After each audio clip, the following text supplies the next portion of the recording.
ته څه خبرې چې ما څنګه زندگی کوله په چا کې مینه نه وه چا سره د وخت کمې وه موږ لیونو په داسې حال کې دلداري کوله په چا کې مینه نه وه چا سره د وخت کمې وه موږ لیونو په داسې حال کې دلداري کوله په داسې حال کې چې راځن د قابلې خلک وو ما به د ژوند په لار د چا سره یاري کوله په داسې حال کې چې راځن د قابلې خلک وو ما به د ژوند په لار د چا سره یاري کوله د خپلې برخې جنت ما په دنیا ځکه غوښتو ما به تر څو ستا د بندیانو بندګي کوله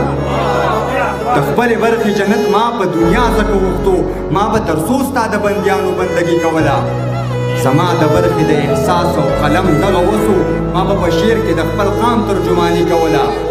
چا به د مینې مقدس جذبه ژوندۍ ساتله چا به د مینې په نوم تشه جواري کوله زما